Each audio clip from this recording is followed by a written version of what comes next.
Hello students, how are you? I hope you all are fine and healthy. So today we will start English 1. English 1 की आपकी book है Communicate in English by Ratna Sagar. This book's contents are divided into 7 parts as a 7 units. तो first unit है आपका play the game, जो कि पूरा unit जो है गेम्स से रिलेटेड है. First unit is divided into 3 parts as a 3 sections. तो today we will start first section hopscotch. Section 1 Hopscotch. A street game is a sport or game that is played on city streets rather than a prepared field or area. Street games are usually simple playtime activities for children that can be played near where they live. ये जो game है, कुछ sports ऐसे हैं जो street games हैं. उन्हें prepare field या ग्राउंड्स में खेलने के बजाय हम घर के आसपास कहीं भी खेल सकते हैं. Streets games are usually simple play time activities. ये बहुत सिंपल प्ले टाइम एक्टिविटीज़ है, जहाँ भी हमें जैसे भी मौका मिलता है हम इनको खेलने से नहीं चूकते हैं. Children that can be played near where they live. और इन्हें बच्चे वहाँ खेल सकते हैं जहाँ पर वो रहते हैं, उसके आसपास में. The one street game every little child in India has played is Stapu, Ikkad Dukkad or Pandi, or as it is commonly known, Kit Kit. और एक उनमें से एक ऐसा स्ट्रीट गेम है जिसे हर बच्चा जिसने अपने चाइल्डहुड में खेला है, इंडिया के हर बच्चा जो है उस गेम को जानता है. उसके डिफरेंट नेम्स हैं, जैसे स्टापू, इक्कड़ दुक्कड़, पांडी, और इसे कॉमनली जो है किट किट के नाम से जाना जाता है. Kit kit is played all over India on the streets and in play grounds. Kit kit जो है वो पूरे भारत में सभी गलियों में और प्ले ग्राउंड्स में खेला जाता है. इट इज़ नॉन एज कुंते बिल्ले इन कर्नाटका, पांडी इन तमिलनाडु, तोगदू बिल्ला इन आंध्र प्रदेश एंड खाने इन कश्मीर. अलग अलग स्टेट्स में अलग अलग नाम से इनको जाना जाता है. The game called hopscotch in English.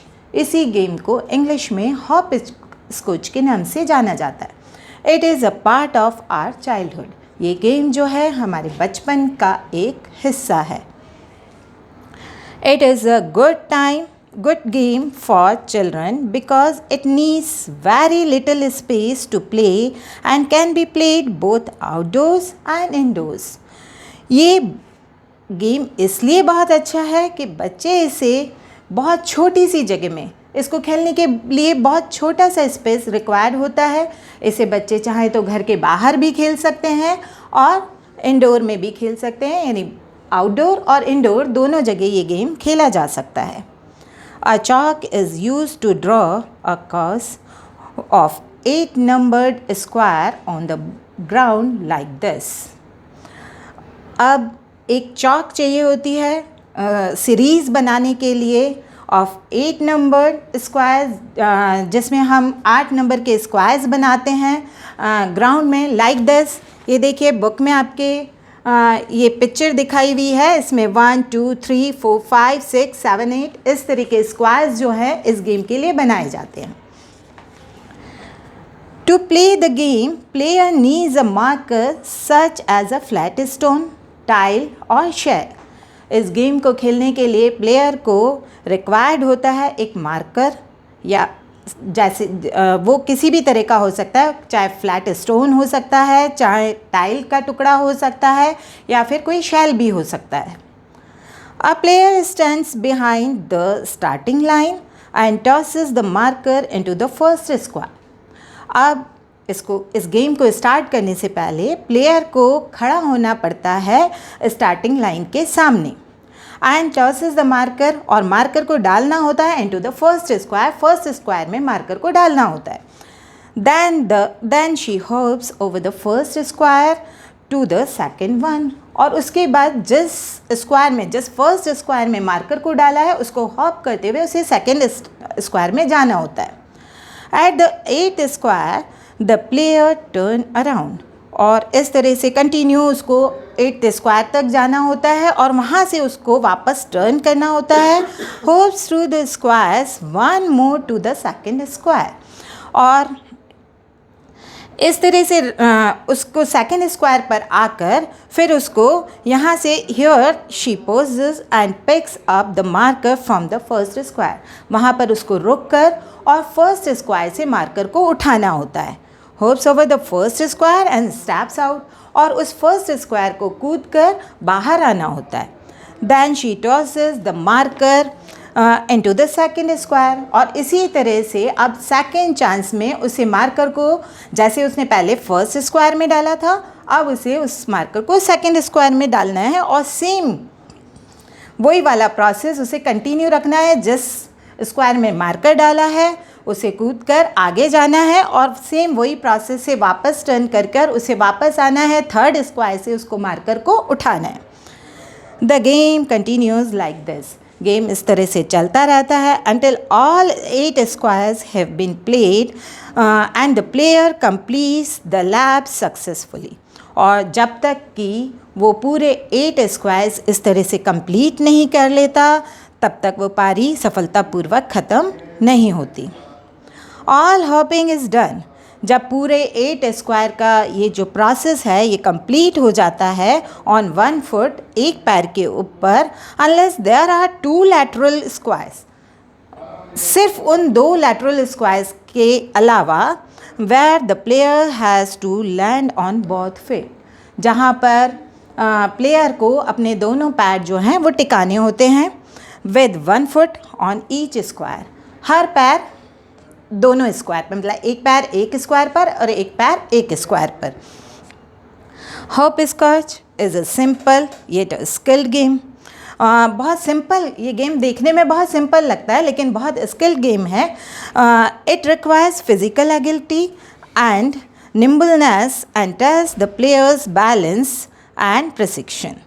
अब ये गेम्स जो है इसमें बहुत ज़्यादा शारीरिक क्षमता की ज़रूरत होती है, बहुत ज़्यादा हमें फुर्ती की ज़रूरत होती है, और ये टेस्ट करता है प्लेयर के बैलेंस को। अगर हम थोड़ा सा भी डगमगा गए तो हमारा पैर जो है किसी भी लाइन को टच कर जाएगा, और जैसे ही हमारा पैर लाइन को टच किया हम आउट कंसीडर्ड होंगे।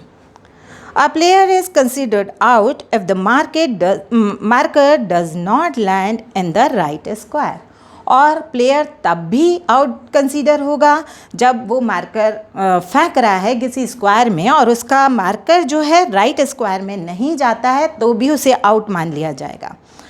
और अगर वो मार्कर जो है लाइन को टच कर देता है, और the player loses balance and touch the line accidentally, और प्लेयर जो है अपना बैलेंस खो देता है और वो मार्कर को, वो लाइन, किसी लाइन को भी टच कर लेता है तो भी वो आउट कंसीडर होगा। There are several other rules and variations of the game which add to fun and difficulty level. बहुत सारे ऐसे रूल्स हैं, बहुत सारे ऐसे वेरिएशंस हैं जो इस गेम में बहुत फन और बहुत ज़्यादा डिफ़िकल्टी लेवल को ऐड करते हैं। Many forms of hopscotch are played across the globe. पूरे संसार में बहुत तरह के, बहुत फॉर्म के हॉप स्कॉच जो हैं, डिफरेंट काइंड्स के हॉप स्कॉच जो हैं खेले जाते हैं। स्टापोज नेम इन फर्सिन इज़ लैले, फर्सिन लैंग्वेज में इसे लैले के नाम से जाना जाता है। A French variant is known as escargot as a snail, और marelle ronde as a round hopscotch. In Germany, Austria and Switzerland it is called Himmel and Holle. Himmel and Holle, it means heaven and hell. The first square is called Ered. Ered, it means hell.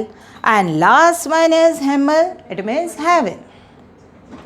The numbers hopscotch game is a fun variation on an old favorite. You don't need to toss a stone or use a marker for this version of hopscotch. इस तरह के hop scotch में आपको ना तो किसी marker की ज़रूरत है, ना ही किसी स्टोन की ज़रूरत है. Just keep for this version of hopscotch, just keep hopping on one foot and try not to step on the wrong square. इस तरह के हॉप स्कॉच में सिर्फ आपको एक पैर से उसको लांघना होता है और सिर्फ ये ध्यान रखना होता है कि आप गलत स्क्वायर पर नहीं स्टैप करें. Think it's easy. बहुत ईजी लग रहा है ना ये आप लोगों को. Give it a try. कोशिश करके देखिए इसको, फिर पता चलेगा. Does that seem too easy? ये बहुत ईजी लगता है. Make it trickier for players by making them put their hands behind their backs and repeat the process for jump only on even or odd numbers square in sequence. इसे और ज़्यादा trickier बनाने के लिए players को कहा जाता है कि वो अपने हाथ जो है पीछे बैक में रखें और फिर सेम इसी प्रोसेस को इवन और ऑड नंबर्स पर जंप करते हुए करें. Such traditional games act as learning aids. इस तरह के ट्रेडिशनल गेम्स जो हैं लर्निंग एड्स का काम करते हैं. They teach us many things. ये हमें बहुत सारी चीज़ें सिखाते हैं. To learn, to win and lose. ये हमें जीतना और हारना सिखाते हैं. To observe keenly and to develop our maths and sensory skills, to improve motor skills and hand and eye coordination, to plan and think logically, and last but not the least to have fun. ये game जो है हमें सिखाता है ये हमारे maths skill को develop करता है, हमारी सेंसरी स्किल्स को डेवलप करता है और हमारे मोटर स्किल्स को इम्प्रूव करता है. हमें हैंड आई कोऑर्डिनेशन सिखाता है और ये हमें लॉजिकली प्लान करना और सोचना सिखाता है. सबसे मेन इस गेम का लास्ट मोटिव ये है, सिर्फ टू हैव फन, ओनली मज़ा. इसे फ़न के लिए ये गेम जो है खेला जाता है. Now next unit, next section जो होगा हमारा, वो सेक्शन होगा हमारा इसी तरह का एक इंडियन गेम है गुल्ली डंडा. तो नेक्स्ट टाइम हम पढ़ेंगे गुल्ली डंडा के बारे में. So take care, bye bye.